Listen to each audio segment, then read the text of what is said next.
안녕하세요. 자음과 모음의 철학자가 들려주는 철학 이야기, 흉이 들려주는 원인과 결과 이야기 마지막 시간입니다. 지난 시간까지 우리는 흉이 말한 우리 감각 경험의 성질과 또 상상력의 관성, 그리고 인상과 관념에 대해서 살펴보았죠. 그럼 마지막으로 인과율의 특성과 이에 대한 흉의 주장이 무엇인지, 그를 통해 우리는 어떤 점을 배워야 하는지 알아볼게요. 흉은 인과율의 특성에 대해 먼저 인접성을 이야기했습니다. 즉, 두 대상 사이에 인과관계가 성립되려면 두 대상은 반드시 서로 인접해 있어야 한다라는 거죠. 원래 우리가 원인과 결과라고 생각하는 두 대상을 따로 떼어보면 정작 각각의 대상이 갖고 있는 성질 가운데 우리가 생각하는 그 인과관계에 대한 인상 자체를 찾아볼 수는 없습니다.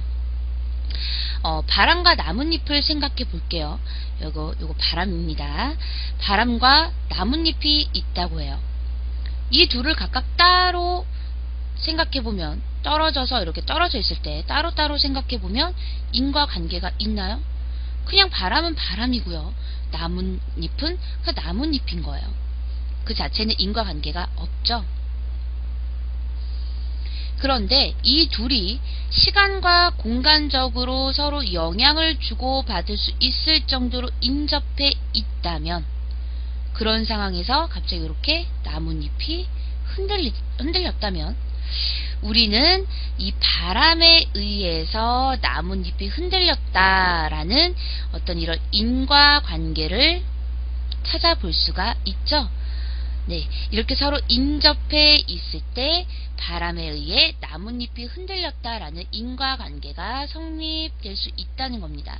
그런데 이렇게 따로 떨어져 있으면 인과관계는 성립될 수가 없는 거죠. 인과율의 두 번째 특성은 원인은 결과보다 시간적으로 우선한다라는 사실이에요. 즉, 어떤 계기가 있어야만 그에 따른 결과가 나타날 수 있는 것이지, 이게 동시에 일어날 수는 없다는 겁니다. 바람이 불었다는 계기, 원인이 있어야지만 그에 의해 나뭇잎이 흔들렸다라는 결과가 나타날 수 있는 거죠. 이게 만약에 동시에 일어났다면 이 중간에 있는 시간은 사라지고 말아요. 그렇기 때문에 동시에 일어날 수는 없고, 먼저 계기가 있어야지만 그에 따른 결과가 나타날 수 있다는 겁니다. 원인은 결과보다 시간적으로 우선한다는 거죠.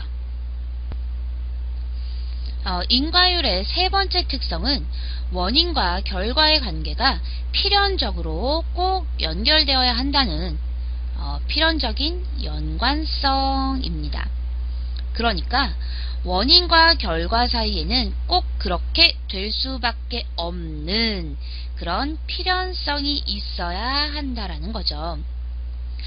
그런데요, 흉은 이 필연적인 연관성을 인과율의 특성으로 꼽으면서 그 전에 인과율에 대해 사람들이 가지고 있던 기존의 생각을 반박했습니다. 즉, 흉은 인과율에 대한 기존의 생각을 반박하면서 그 대신 필연적인 연관성을 인과율의 특성으로 꼽은 것이었죠. 흉이 반박했던 인과율에 대한 기존의 생각은 먼저, 대부분의 사람들은 존재하는 사물들은 모두 존재 원인을 갖는다고 생각한다는 겁니다. 둘째는, 사람들은 특정 원인들은 반드시 어떤 결과를 가져와야 한다고 믿는다는 거죠. 하지만 흉은 이것을 인정하지 않았습니다. 흉은요, 존재하는 모든 것은 그 원인을 갖는다라는 주장은 다만 사람들의 직관적인 생각, 단지 직관적으로 그렇다라고 생각할 뿐이지 명백한 증거를 보여줄 수 없다고 생각했거든요. 즉, 논리적으로 증명할 수 없는 것은 확실하지 않은 추측일 뿐이라는 겁니다. 또한 모든 새로운 존재들마다 그 원인을 결코 분명하게 제시할 수 없다고 생각을 했던 거죠. 그래서 인과관계가 성립되려면 그 대상 사이에는 필연적인 연관성이 있어야만 한다는 것입니다. 휴문요, 이 필연적인 연관성은 일상생활의 습관이나 반복된 경험에 의해서 미래에도 과거처럼 그렇게 되리라고 믿는 성질, 즉 경향성에서 비롯되는 것이다 라고 보았습니다. 우리는 비슷한 인상들을 반복적으로 경험하면서 습관화된 경향성을 갖게 되죠. 이것이 어떤 대상 사이에 필연적인 연결관념을 갖게 하고 이로부터 두 대상 사이에 인과관계를 만들어내는 거죠. 즉 반복적으로 경험한 것은 언제나 당연히 그렇게 되리라고 믿게 된다는 겁니다. 하지만 휴문요, 이 인과율의 세 번째 특성, 즉 필연적인 연관성을 인정하지 않았어요. 그러니까 인과율의 특성으로 필연적인 연관성은 맞지만 즉 인과율이 성립하려면 이 필연적인 연관성이 있어야 하지만 이것이 지속적이고 절대적인 것이라고는 여기지 않았다는 거죠. 사람들은 과거에 반복된 경험으로 인해 미래에도 그것이 적용될 것이라고 생각한다 했죠.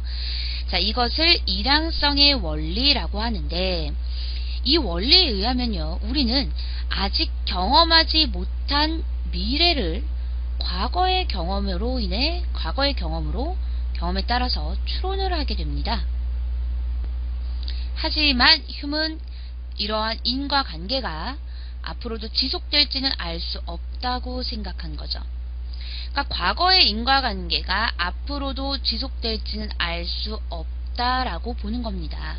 다만 원인을 보고 그에 따른 결과를 추측하는 것일 뿐 항상 필연적으로 그 결론이 나온다고 할 수는 없다라는 겁니다.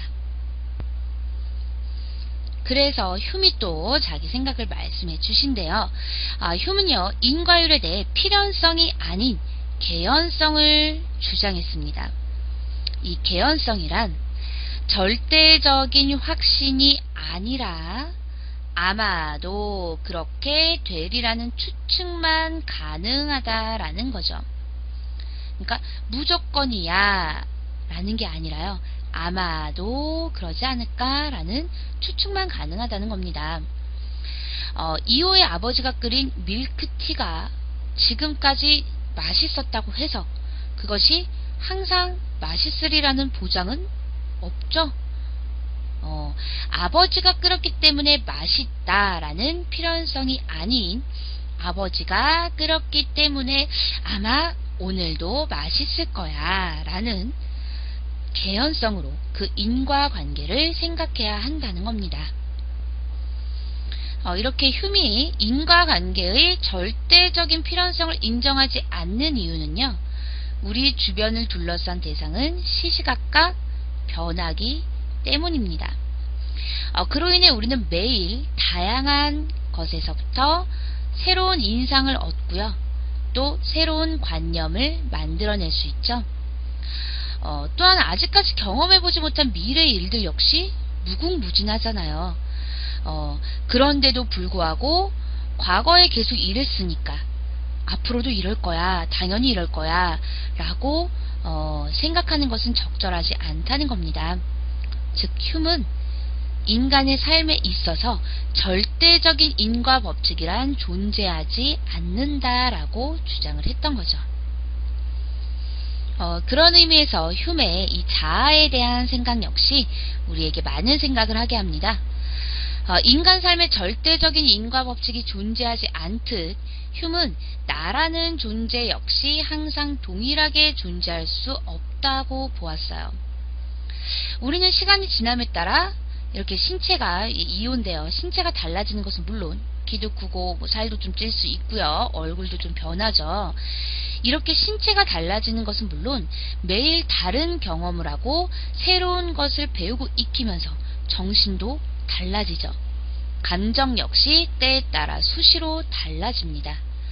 따라서 휴은 자아 역시 확실하고 지속적으로 같은 관념일 수 없다고 했던 거죠.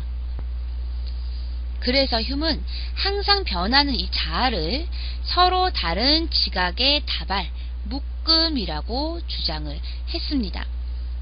감각적으로 느끼는 여러 가지 경험들을 한 다발로 묶어놓은 것이 바로 자아다라고 했던 거죠. 그리고 이러한 자아를 바로 무대 없는 극장에 비유를 했었죠. 극장에는 그때그때 배경에 따라서 서로 다른 연기자들이 등장해서 상황에 맞는 연기를 하고 그 상황이 끝나면 사라지죠. 그리고 이러한 것이 계속해서 반복이 됩니다. 우리의 자아 역시 어떤 대상에 대한 인상들, 관념, 또 경험들이라는 그런 연기자들이 나와서 각자의 역할을 하고 또 다시 사라지는 그런 무대라는 거죠. 결국 나라는 것은 다양한 인상들을 받아들여서 다양한 관념을 만들어가는 그런 극장의 무대와도 같다라는 거예요. 이러한 휴메의 생각은 우리에게 많은 생각을 가지게 합니다. 과거의 경험이나 습관으로 다른 대상을 판단하거나 미래의 일을 확신하는 것은 때론 옳지 못한 편견을 갖게 하기도 하죠. 나는 지금까지 이걸 못했으니까 앞으로도 못할 거야. 또는 저 사람들은 나와 다르니까 분명히 뭐 이럴 거야. 이런 편견들 말이에요. 하지만 휴메의 말대로라면 세상에 절대적인 인과 법칙은 없으니까 우리 미래는 얼마든지 달라질 수도 있고 또 나와 다른 사람들도 내 생각과는 다를 수도 있다라는 거죠. 또한 휴은 오직 경험만이 우리의 행동과 사고를 규제할 수 있는 가장 훌륭한 기준이 된다고 주장했습니다. 오직 경험만이 우리 행동과 사고를 규제할 수 있다. 이를 통해서 우리의 신념들을 조절하고 변화시키면서 지식을 쌓을 수 있다라는 거죠. 그러니까 아직 경험해보지 못한 영역에 대해서 함부로 절대적인 확신을 가지지 말아야 한다는 겁니다. 그러니까 우리는 절대적이다, 확실하다 라고 결정지어 놓을 게 아니라 아마도 라는 말로 사고의 문을 열어 두어야겠죠. 그래야만 세상을 바라보는 우리의 눈도 더 넓고 깊어질 수 있지 않을까요? 자, 지금까지 자음과 모음의 휴미 들려주는 원인과 결과 이야기 시간이었습니다.